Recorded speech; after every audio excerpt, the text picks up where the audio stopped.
Le mercredi 15 octobre, à 14h30 précise, Étienne Dubois était assis sur une chaise en cuir froid dans une salle de réunion sans âme au 32e étage de la tour Innov Avenir. De l'autre côté de la table en verre, Madame Isabelle Moreau, la directrice des ressources humaines, souriait. C'était un sourire professionnel, parfaitement symétrique, qui n'atteignait jamais ses yeux. La vue sur la Défense était spectaculaire, un panorama de verre et d'acier baigné dans la lumière grise de l'automne parisien, mais Étienne n'y prêtait aucune attention. Son regard était fixé sur le dossier posé entre eux, un dossier fin qui contenait les fragments de ses espoirs des 6 dernières semaines. « Étienne », commença Madame Moreau d'une voix douce et calibrée, « nous avons été extrêmement impressionnés par votre parcours. Vraiment, votre expertise en analyse de données logistiques est rare, et vos tests techniques ont été les meilleurs que nous ayons vus cette année. » Étienne hocha la tête sans un mot. Il connaissait cette entrée en matière, c'était le préambule poli à la déception. Il avait appris à en reconnaître la musique, la cadence mesurée qui précédait la porte qui se ferme. Il portait son unique costume correct, un peu usé au coude mais impeccablement repassé. Il avait vérifié 3 fois sa cravate dans le reflet de l'ascenseur en montant. Il sentait le poids de chaque détail, chaque effort pour paraître à la hauteur de ce lieu qui semblait fonctionner avec un air différent, plus raréfié. Cependant, continua-t-elle, et le mot flotta dans le silence climatisé de la pièce, le poste de chef de projet senior chez Innov Avenir exige une flexibilité totale. Des déplacements imprévus, des soirées de travail qui s'éternisent lorsque nous approchons des échéances clients. Vous comprenez, c'est un engagement qui dépasse largement le cadre des 9 à 18 heures. Elle fit une pause, attendant une réaction. Étienne resta silencieux, il la laissa dérouler le fil de son argumentaire. Il avait été honnête durant les entretiens, il n'avait rien caché, père célibataire. Une fille de 6 ans, Léa, pas de famille à proximité pour prendre le relais, une organisation millimétrée, oui, une fiabilité à toute épreuve absolument, mais des contraintes. Des contraintes bien réelles qui ne figuraient pas sur un CV. Lors de notre dernier entretien, reprit-elle en feuilletant une page de son dossier, comme pour se rafraîchir la mémoire, vous avez mentionné que vous deviez impérativement quitter le bureau à 18h00 pour récupérer votre fille à la garderie. Et que les déplacements de plus de 2 jours étaient compliqués. J'ai dit que cela demandait une organisation préalable, pas que c'était impossible, rectifia Étienne, sa voix calme et posée, sans une once d'agressivité. Il ne se défendait pas, il précisait un fait. Madame Moreau lui offrit un autre de ses sourires patients. Bien sûr, et nous admirons votre dévouement en tant que parent, sincèrement. Mais dans un environnement aussi compétitif, la perception de la disponibilité est cruciale. L'équipe doit pouvoir compter sur une présence sans faille de son lead. C'est une question de dynamique de groupe, de cohésion. Le jargon corporatif était une armure, chaque mot était choisi pour sa neutralité, pour son absence de prise. Dynamique de groupe, cohésion, flexibilité. Des mots qui, assemblés, signifiaient simplement « Votre vie personnelle est un problème pour nous. C'est pourquoi, conclut-elle en refermant doucement le dossier, le son feutré scellant son verdict, nous avons décidé de poursuivre avec un autre candidat. Un profil qui, nous le pensons, correspond mieux aux exigences opérationnelles du poste à l'heure actuelle. » Le silence qui suivit fut plus lourd que tous les mots prononcés. Étienne sentit le plancher se dérober sous ses pieds, mais son visage ne trahit rien. Il avait appris à encaisser. Il regarda ses mains posées sur ses genoux. Des mains un peu calleuses, pas celles d'un homme qui avait passé sa vie dans des bureaux. Il avait travaillé dans des entrepôts pour financer ses études. Il avait appris la logistique sur le terrain avant de la maîtriser sur un écran. Il savait ce que signifiait le travail. Il releva les yeux et croisa le regard de Madame Moreau. « Je comprends », dit-il simplement. Elle parut presque soulagée par son absence de protestation. « Je suis navré, Étienne, je vous souhaite sincèrement le meilleur pour la suite. Votre talent ne fait aucun doute. » Étienne se leva, il rajusta sa veste. « Merci pour votre temps, Madame Moreau. » Il lui tendit la main. Sa poignée fut ferme, brève, la sienne était molle, distante. Alors qu'il se dirigeait vers la porte, il s'arrêta. Une pensée lui traversa l'esprit. Ce n'était pas de la colère, mais un besoin de clarté, de quelque chose de tangible à quoi se raccrocher. Serait-il possible, demanda-t-il en se retournant, d'obtenir un retour écrit et formel sur les raisons de cette décision? Pour mes dossiers personnels, la demande était inhabituelle. Elle surprit Madame Moreau, son sourire professionnel vacilla une fraction de seconde. Un retour écrit, le mail de notification standard suffira, n'est-ce pas? Je préférerais un document un peu plus détaillé, si cela ne vous dérange pas. Sur les aspects techniques ou les compétences où mon profil a été jugé insuffisant, cela m'aiderait pour mes futures recherches. Il savait que ses compétences n'étaient pas en cause, c'était un test. Une façon polie de mettre l'institution face à ses propres contradictions. Il ne pourrait jamais écrire la vraie raison. Il les forçait à trouver un mensonge officiel, un mensonge sur papier. C'était une petite chose, presque insignifiante, mais c'était la seule chose qu'il pouvait faire. Ne pas partir en victime silencieuse. Le visage de Madame Moreau se referma, elle était de nouveau dans son rôle. C'est une procédure peu commune, mais je verrai ce que je peux faire, je vous recontacterai à ce sujet. Merci, dit Étienne. Il sortit de la salle, traversa le long couloir aux murs blancs et attendit l'ascenseur. En descendant les 32 étages, il regarda la ville défiler à travers la paroi de verre. Il pensait à Léa. Il devait être à l'école dans moins d'une heure. Il pensait au loyer qui tombait à la fin du mois. Il pensait au frigo à moitié vide. La décision impossible n'était pas de savoir s'il allait se battre ou non. Il n'avait pas les moyens de se battre contre une forteresse comme Innov Avenir. La décision impossible était de savoir comment il allait annoncer, non pas à Léa mais à lui-même, que l'espoir qu'il avait nourri pendant des semaines venait de s'éteindre et qu'il fallait recommencer à zéro. Encore une fois. Astérisque, l'appartement d'Étienne était un 2 pièces de 40 mètres carrés au 5e étage sans ascenseur d'un immeuble du 19e arrondissement. Les fenêtres donnaient sur une cour intérieure où le bruit de la ville parvenait assourdi, mêlé aux conversations des voisins et aux pleurs occasionnels d'un bébé. Il n'y avait pas de vue spectaculaire ici, juste des murs de briques et des lignes de linge, mais c'était chez eux. Chaque objet avait une place, une fonction. L'espace était petit, mais il était ordonné. C'était un ordre né de la nécessité, une façon de garder le contrôle sur un petit coin du monde quand tout le reste semblait chaotique. Le lendemain matin, la routine commença à 6h45, comme tous les matins. Le premier geste d'Étienne fut de mettre de l'eau à chauffer pour son café. Le second, d'ouvrir doucement la porte de la chambre de Léa. Elle dormait, un bras replié sous son oreiller, sa respiration légère et régulière. Un petit univers de paix au milieu de ses angoisses. Il la laissa dormir encore un peu et alla dans la petite cuisine. Il prépara le petit déjeuner sur le plan de travail exigu. Un bol de céréales pour Léa, avec une banane coupée en rondelles pour faire un visage souriant. Pour lui, un café noir et une tartine, c'était un rituel immuable.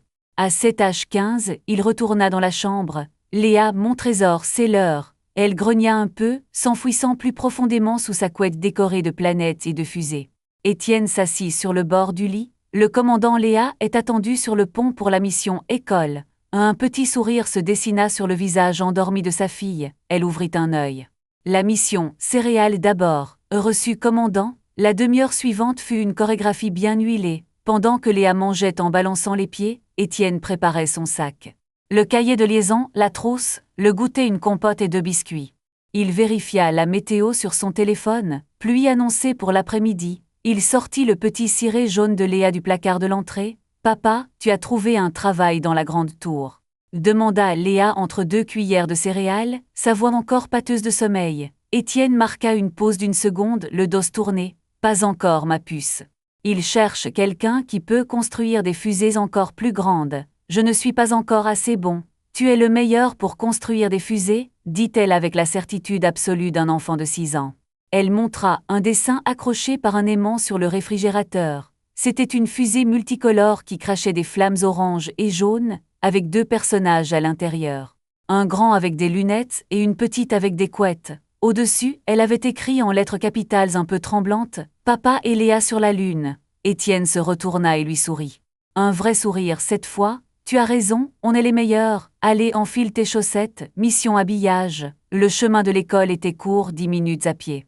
Il connaissait chaque fissure du trottoir, chaque vitrine de magasin. Léa tenait fermement la main de son père. Elle lui racontait son rêve de la nuit, une histoire confuse avec un chat qui parlait et un toboggan en arc-en-ciel.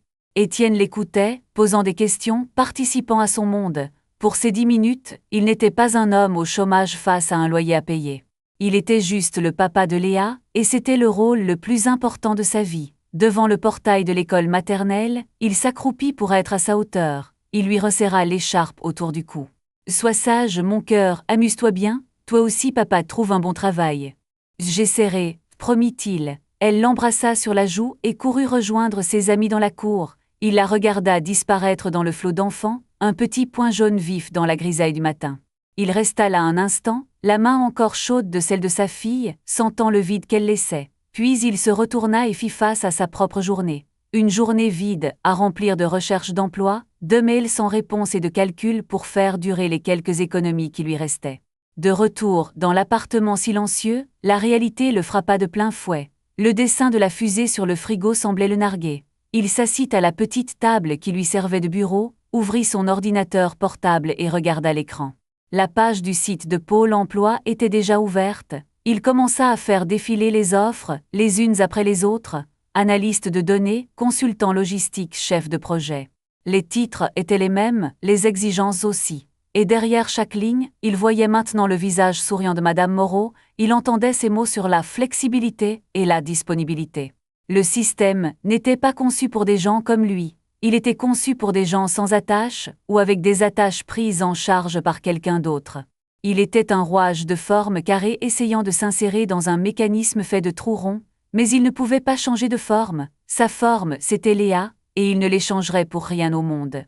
Astérisque, astérisque, astérisque, les jours se transformèrent en semaines. La routine avec Léa était un phare dans l'océan d'incertitude. Les matins et les fins d'après-midi étaient ces moments sacrés, des parenthèses de normalité qui le maintenaient à flot. Le reste du temps, il était à son poste, devant son ordinateur, envoyant des CV, remplissant des formulaires, passant des entretiens téléphoniques qui menaient rarement à une rencontre physique.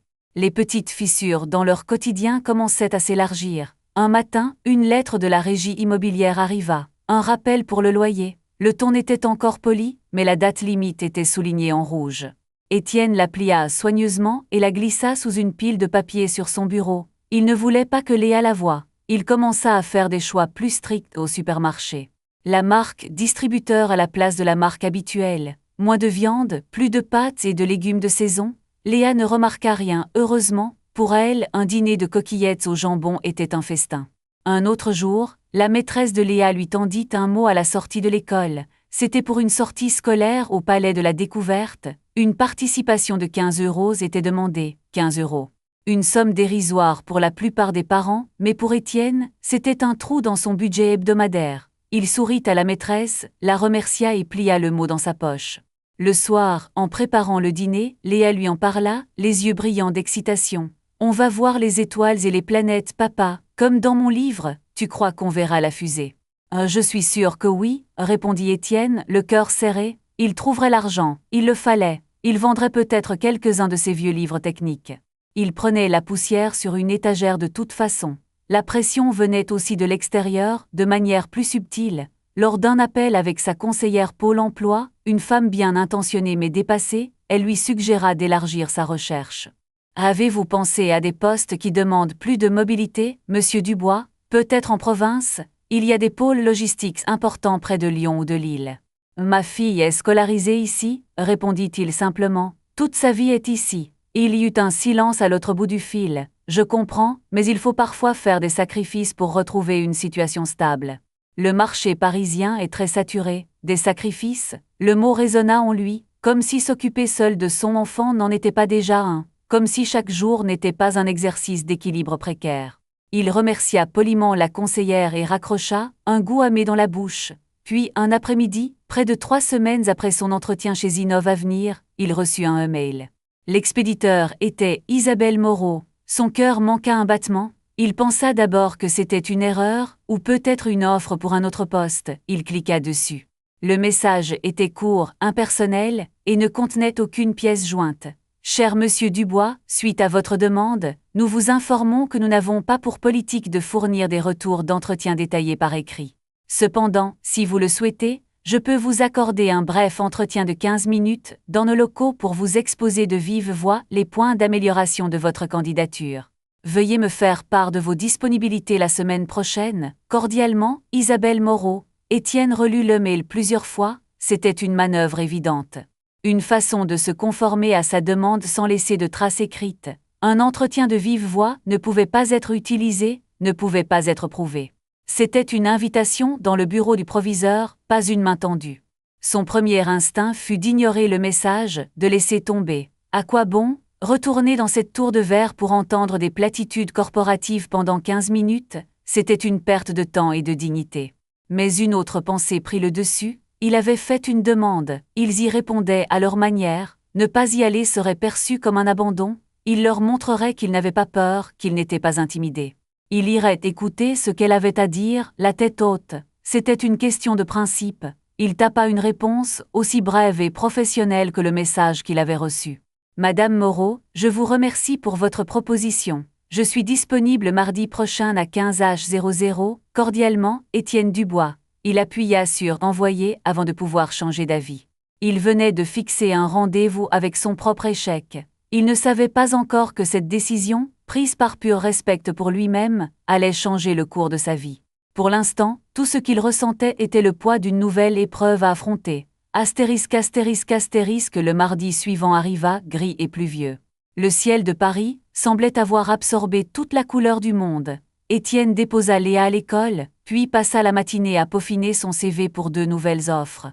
L'une d'elles était prometteuse, une PME dans le secteur du transport, loin du prestige d'Innov Avenir, mais qui semblait plus humaine. Il envoya ses candidatures, puis il se prépara pour son rendez-vous.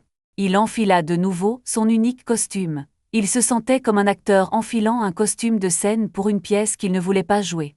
Il avait demandé à sa voisine, une retraitée bienveillante du nom de Madame Girard, si elle pouvait exceptionnellement récupérer Léa à la sortie de l'école. Il n'aimait pas demander de l'aide, mais il n'avait pas le choix. « Bien sûr, mon petit Étienne, ne vous en faites pas pour ça. Allez à votre rendez-vous l'esprit tranquille », lui avait-elle dit avec un sourire chaleureux. Avant de partir, il sentit une petite main tirer sur sa veste. C'était Léa qui était rentrée de l'école pour le déjeuner. Elle avait quelque chose dans la main, c'était son dessin de la fusée. « Tiens, papa. C'est pour te donner de la chance, pour que tu voles très haut. » Il prit le dessin plié en 4, le papier était un peu corné, il sentit une boule se former dans sa gorge. Il s'accroupit et serra sa fille dans ses bras. « Merci, mon trésor, c'est le meilleur porte-bonheur du monde. » Il glissa le dessin dans la poche intérieure de sa veste juste contre son cœur. Soudain ce rendez-vous absurde avait un sens, il n'y allait pas pour lui, il y allait pour elle, pour lui montrer que même quand on tombe, on se relève et on marche la tête haute. Le trajet en métro jusqu'à la Défense fut long. Il était serré entre des gens en costume, des employés de bureau au visage fatigué, tous plongés dans leur téléphone.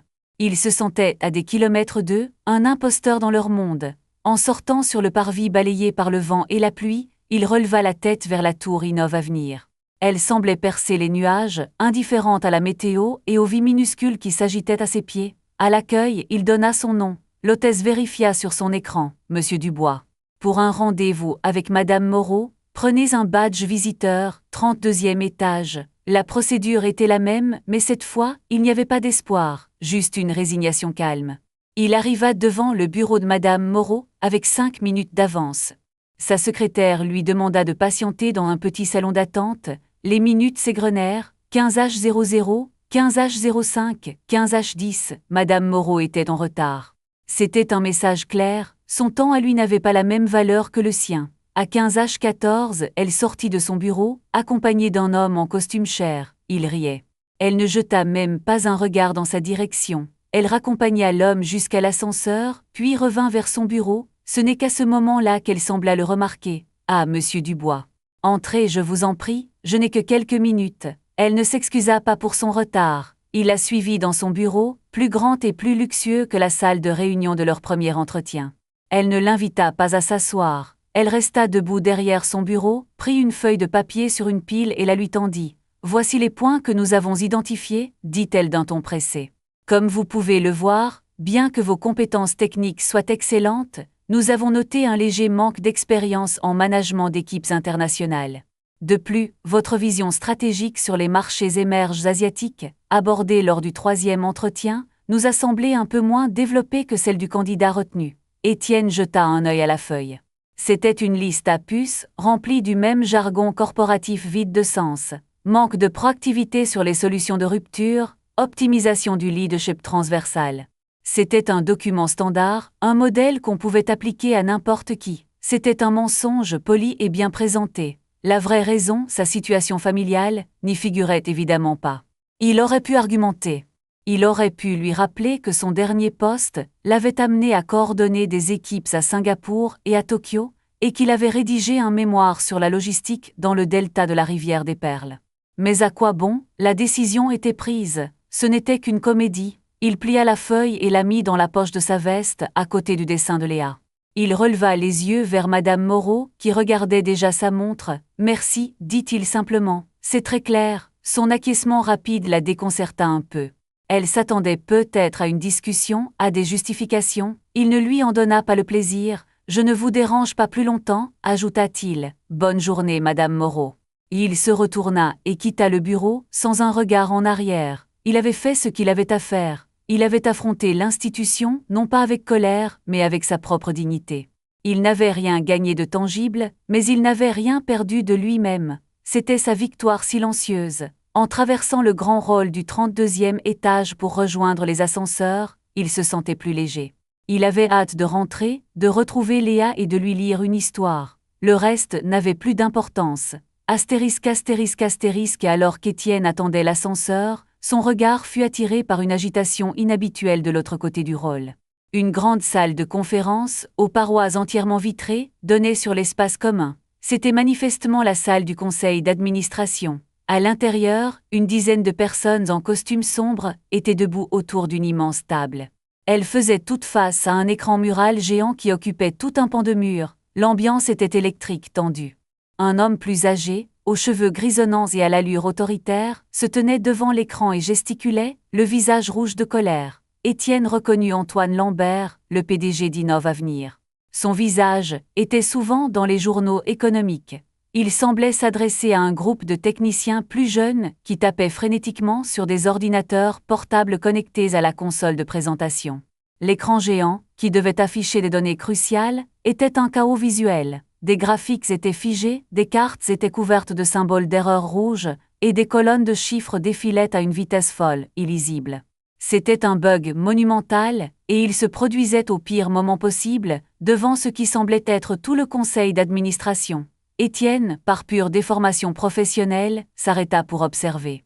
Il plissa les yeux, analysant la structure des données corrompues. Ce n'était pas un simple plantage logiciel. Il reconnut immédiatement la signature du problème.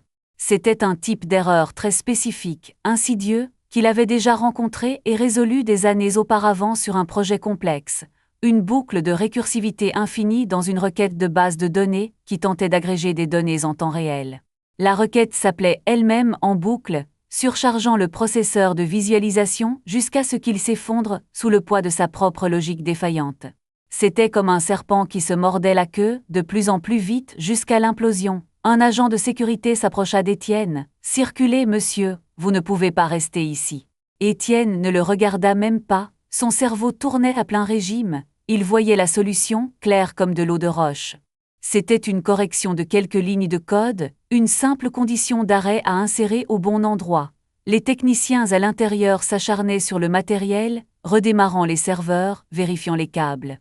Ils cherchaient au mauvais endroit. Le problème n'était pas matériel, il était logique. Une porte de la salle de conférence s'ouvrit brusquement et un jeune manager en sortit, le visage blême, son téléphone collé à l'oreille. « Non, je ne sais pas, on a tout essayé. Le support de niveau 3 ne répond pas. » Il passa devant Étienne sans le voir. Étienne fit un pas vers lui. « Excusez-moi », le manager l'ignora. Étienne haussa légèrement la voix, calmement mais fermement. « Le problème est dans la requête SQL de votre tableau de bord. C'est une boucle récursive non bornée. » L'homme s'arrêta net.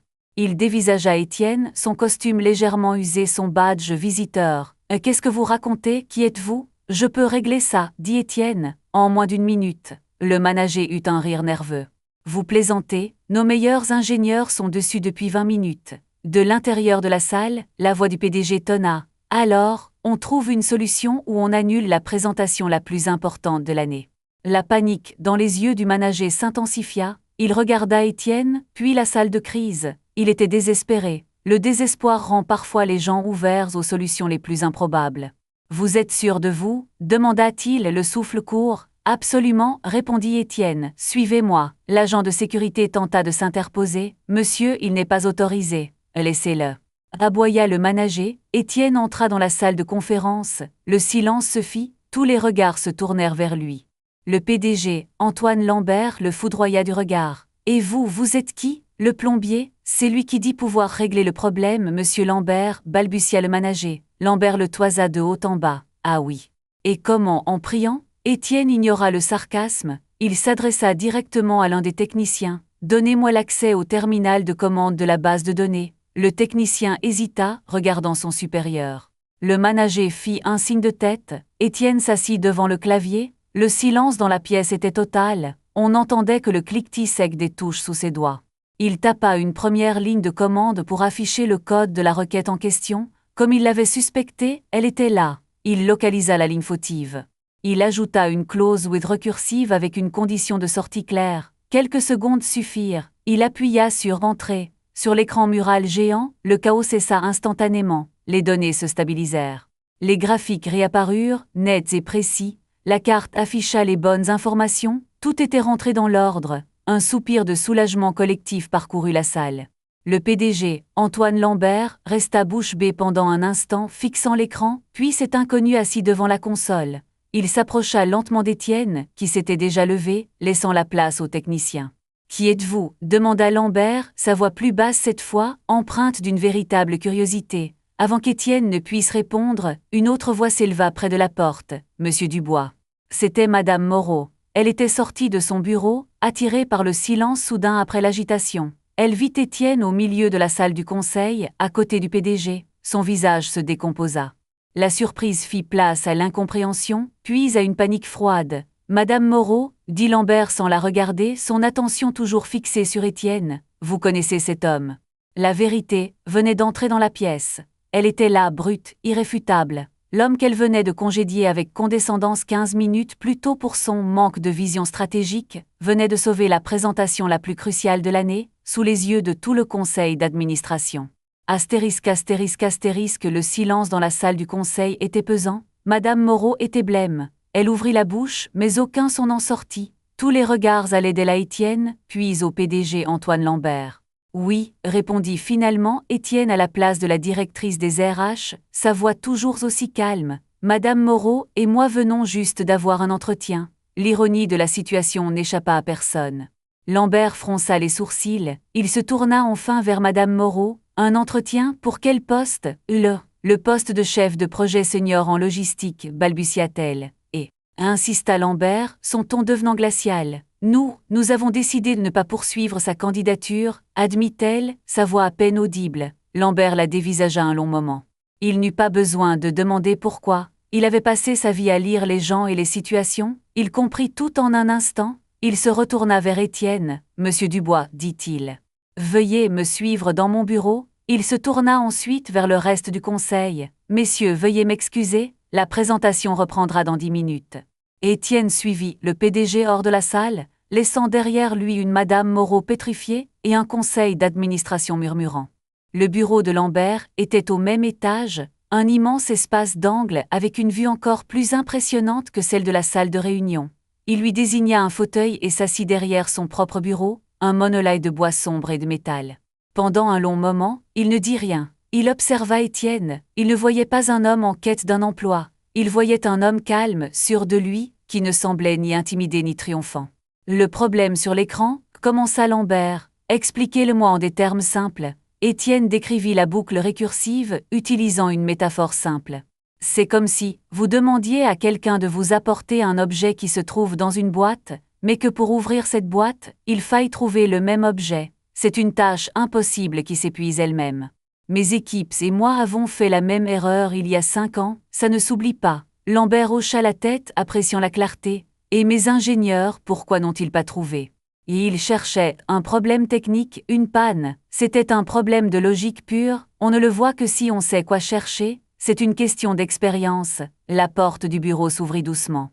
C'était Madame Moreau. Elle tenait un dossier, le dossier d'Étienne. Elle le posa sur le bureau de Lambert comme une offrande sur un autel. « Monsieur le Président, voici le dossier de Monsieur Dubois. » Lambert ne le regarda même pas. « Isabelle, pourquoi avons-nous refusé la candidature de cet homme ?» Elle hésita. Le mensonge du manque de vision stratégique ne tiendrait pas une seconde. Elle décida de jouer la carte de la procédure. Sa situation personnelle présentait des contraintes de disponibilité qui nous ont semblé incompatibles avec les exigences du poste. C'était une évaluation des risques, pour l'équipe. Une évaluation des risques, répéta Lambert songeur, et vous n'avez pas pensé que le plus grand risque était de laisser partir un talent capable de résoudre en 30 secondes un problème qui a paralysé toute ma direction technique. La question était rhétorique, c'était une condamnation. Madame Moreau baissa les yeux. Avec le recul, laissez-nous, la coupa Lambert. Elle quitta le bureau sans un mot de plus, la porte se referma derrière elle. Lambert ouvrit enfin le dossier d'Étienne. Il le parcourut en silence, lisant le CV, les notes des entretiens, les résultats des tests techniques. Il s'arrêta sur la feuille que Madame Moreau venait de donner à Étienne, la liste des points d'amélioration. Il la lut, puis la laissa tomber sur le bureau avec un bruit sec. « Le poste de chef de projet, dit Lambert en se penchant en avant, il ne vous intéresse plus, ce n'était pas une question. » Étienne ne répondit pas. « J'ai un problème plus grand pour vous, monsieur Dubois. Le système que vous venez de réparer est le cœur de notre nouvelle plateforme logistique mondiale. Nous devons la lancer dans 3 mois. L'incident d'aujourd'hui me prouve que l'équipe actuelle est dépassée, je n'ai pas confiance. » Il fit une pause. « Je veux que vous dirigiez une équipe d'audit indépendante, vous me rapporterez directement. Votre mission, identifier et corriger toutes les failles logiques du système avant le lancement, carte blanche. Moyens illimités. » Étienne resta silencieux, assimilant l'offre. « C'est un poste de consultant senior, ajouta Lambert, le salaire sera en conséquence. » Il le regarda droit dans les yeux. « Mais j'ai les mêmes exigences de flexibilité que pour l'autre poste. » C'était le test final. Étienne soutint son regard. « Monsieur Lambert, ma flexibilité a des limites, et elles n'ont pas changé depuis ce matin. Je dois récupérer ma fille à l'école tous les soirs à 18h00. Je peux travailler de chez moi le soir si nécessaire. Je peux me déplacer avec un préavis raisonnable. Ma fiabilité n'est pas négociable, mais mon temps l'est. Si ces conditions ne sont pas acceptables, je comprends parfaitement. » Il n'y avait aucune supplication dans sa voix, c'était l'énoncé calme et factuel de ses conditions. Il était prêt à refuser cette offre incroyable, à retourner à ses recherches d'emploi, plutôt que de compromettre la seule chose qui comptait vraiment. Antoine Lambert le regarda longuement. Un léger sourire se dessina au coin de ses lèvres. Un homme qui connaît ses priorités est un homme fiable. Bienvenue chez Innov Avenir, monsieur Dubois. Vous commencez demain, 8h30. Votre contrat sera prêt. Astérisque. La victoire d'Étienne n'avait pas le goût d'un triomphe éclatant. C'était une victoire silencieuse, obtenue dans des circonstances extraordinaires. Il n'avait pas battu le système, il l'avait contourné par accident. Le système, lui, était toujours en place. Le lendemain, quand il arriva, un badge à son nom l'attendait à l'accueil. On lui attribua un bureau dans une zone réservée, près de la direction. Les gens le regardaient avec un mélange de curiosité et de respect. La rumeur de l'incident de la veille s'était répandue comme une traînée de poudre. Il était l'homme qui a réparé le bug du PDG. Il croisa Madame Moreau dans un couloir. Elle détourna le regard, le visage fermé. Elle n'avait pas été renvoyée. Antoine Lambert n'était pas du genre à prendre des décisions spectaculaires. Il préférait les réorganisations silencieuses. Elle garda son titre, son bureau, mais son autorité était brisée. Tout le monde savait qu'elle avait commis une erreur de jugement colossale. C'était une punition plus subtile et peut-être plus cruelle qu'un licenciement. Étienne se mit au travail. Il découvrit rapidement que le problème qu'il avait résolu n'était que la partie émergée de l'iceberg. Le code de la nouvelle plateforme était un enchevêtrement de solutions rapides et de raccourcis dangereux, le résultat d'une pression managériale intense pour respecter des délais irréalistes. Son travail était immense, bien plus complexe qu'il ne l'avait imaginé. Les premières semaines furent épuisantes. Il arrivait à 8h30 précises et chaque soir, à 17h50, il rangeait ses affaires, saluait son équipe et partait. Au début, certains de ses collègues, habitués à une culture de présentéisme tardif, échangeaient des regards entendus. Mais ils comprirent vite. Le matin, en arrivant, ils trouvaient souvent des e-mails envoyés par Étienne à 22h ou 23h, avec des analyses détaillées et des solutions qu'il avait élaborées de chez lui, après avoir couché Léa. Sa productivité et sa rigueur étaient incontestables. Il ne mesurait pas son engagement en heures passées sur une chaise de bureau, mais en résultats concrets. Lentement, il gagna le respect de son équipe, non pas par son titre, mais par sa compétence et son éthique de travail. La vie à la maison changea aussi, mais pas radicalement. Ils avaient plus d'argent, c'était indéniable. Il put payer le loyer sans angoisse, inscrire Léa à la sortie scolaire au Palais de la Découverte et même lui acheter le grand coffret de fusées Lego dont elle rêvait. Mais leur routine du soir restait la même. Le dîner à la petite table de la cuisine, l'histoire avant de dormir, le câlin du soir. C'étaient ces moments qui restaient le véritable centre de son univers. Un soir, alors qu'il bordait Léa, elle lui montra le dessin de la fusée, qu'il avait maintenant épinglé au-dessus de son bureau à la maison. « On a réussi, papa, on est allé sur la Lune. »« Oui, mon trésor, » répondit-il en lui embrassant le front. « On a réussi. » La Lune n'était pas un bureau d'angle dans une tour de verre. C'était ce petit appartement, ce moment de paix, cette certitude qu'il était exactement là où il devait être. Le travail était un moyen, pas une fin. L'incident chez Innov Avenir ne lui avait pas seulement donné un emploi. Il lui avait rappelé, de la plus brutale des manières, la valeur de ce qu'il défendait. Le prix de sa dignité était de ne jamais oublier pourquoi il se battait. Et la réponse dormait paisiblement dans la chambre d'à côté. Astérisque, astérisque, astérisque, 3 mois plus tard, un vendredi soir de janvier. La neige tombait doucement sur Paris, recouvrant les toits d'un manteau blanc et silencieux. La plateforme logistique d'Innov Avenir avait été lancée la veille. Ce fut un succès total, sans le moindre incident technique. Dans la tour de la Défense, une petite fête avait été organisée avec du champagne et des petits fours pour célébrer. Antoine Lambert porta un toast à l'équipe, mentionnant spécifiquement le « travail exceptionnel et la vision claire d'Étienne Dubois ». Étienne remercia sobrement, but une demi-cope de champagne et à 17h50, comme tous les soirs, il prit son manteau. Certains collègues lui lancèrent des déjà « Étienne, reste un peu », il leur sourit. « J'ai un rendez-vous important ». Il prit le métro. La rame était bondée de gens fatigués terminant leur semaine. Il regardait la ville défiler par la fenêtre, les lumières se reflétant sur la neige fraîche. Il ne pensait pas au code, aux serveurs ou aux parts de marché. Il pensait à la soupe de légumes qu'il allait préparer pour le dîner. Il sortit à sa station et remonta la rue vers son immeuble. Les flocons de neige se posaient sur ses cheveux et ses épaules. Il leva les yeux vers son appartement, au 5e étage. La lumière était allumée, Madame Girard avait récupéré Léa et elle l'attendait. Sur son bureau, dans la tour qu'il venait de quitter, était posé un cadre. À l'intérieur, ce n'était pas une photo de famille ou un diplôme, c'était un dessin d'enfant. Une fusée multicolore, avec 2 personnages à l'intérieur. Il accéléra un peu le pas, le froid piquant ses joues. Il arriva devant la porte de son immeuble, chercha ses clés dans sa poche.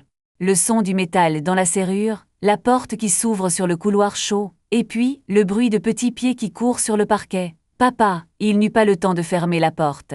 Léa lui sauta dans les bras, l'enlaçant de toutes ses forces. Il la souleva, la serra contre lui, sentant l'odeur de ses cheveux et la chaleur de son petit corps contre son manteau froid et humide de neige. Il ferma les yeux un instant, le visage enfoui dans son écharpe. Il était rentré à la maison.